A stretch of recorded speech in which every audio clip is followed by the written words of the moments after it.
Assalamualaikum warahmatullahi wabarakatuh. Halo sahabat SDMT TV. Kali ini kita akan belajar bahasa Indonesia. Sebelumnya jangan lupa like, subscribe, dan nyalakan lonceng untuk channel SDMT TV. Kali ini kita akan belajar tentang menggali dan membandingkan informasi dari teks non-fiksi. Pernahkah kalian melihat atau membaca karya non-fiksi? Ya, tentu sudah pernah ya.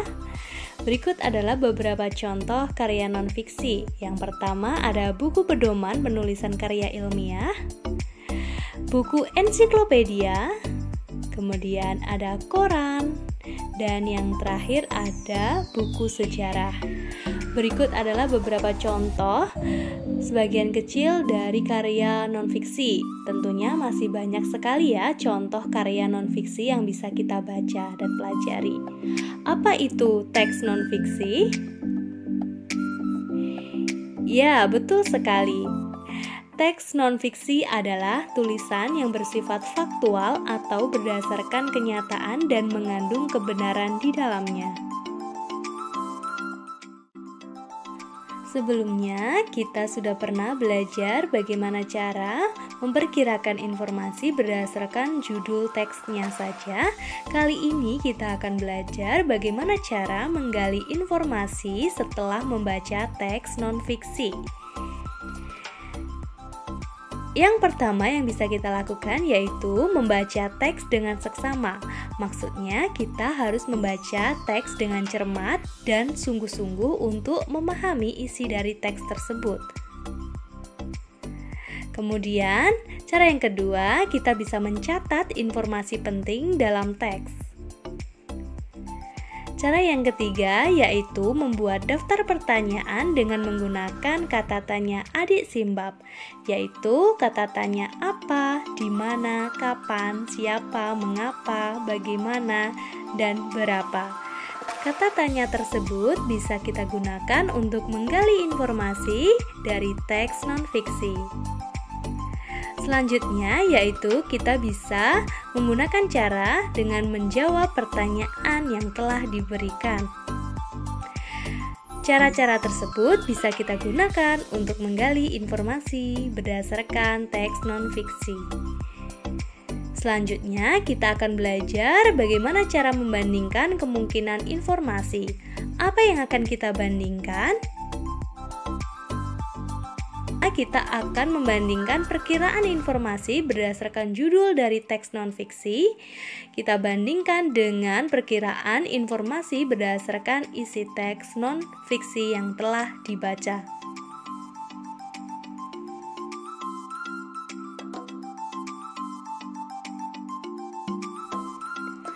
Apa itu membandingkan? Ya, membandingkan merupakan kegiatan yang dilakukan untuk mengetahui persamaan atau perbedaan dari dua benda atau informasi.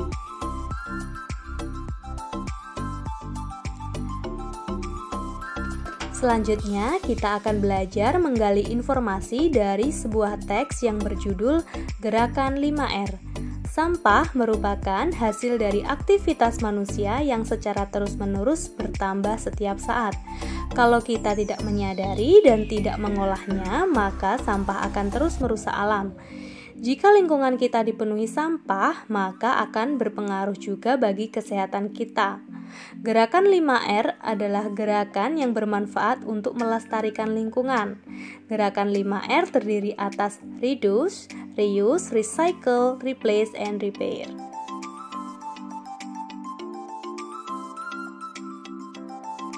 Bagaimana cara kita menggali informasi dari teks tersebut? Ya, kita bisa menggunakan kata tanya adik simbab.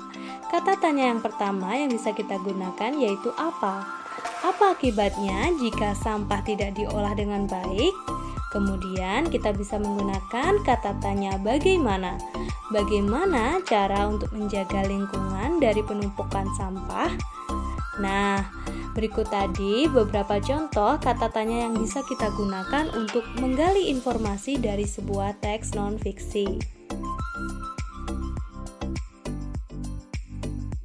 Tugas kalian yang pertama yaitu memperkirakan informasi berdasarkan judul tersebut, yaitu judulnya Remaja Peduli Lingkungan Dirikan Komunitas Sampah Elektronik. Masih ingat kan bagaimana cara memperkirakan informasi berdasarkan judul? Ya, yang pertama kalian menuliskan kata kunci, kemudian tulislah perkiraan informasinya.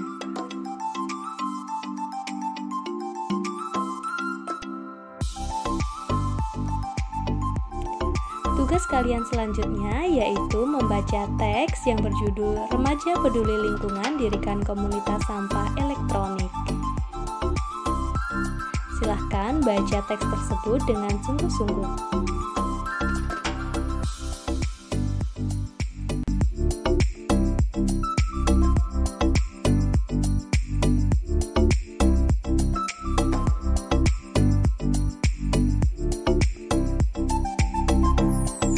Nah, setelah sudah kalian membaca teks tersebut, sekarang tugas yang terakhir yaitu bandingkan perkiraan informasi berdasarkan judul yang telah kamu buat dengan teks yang telah kamu baca tadi.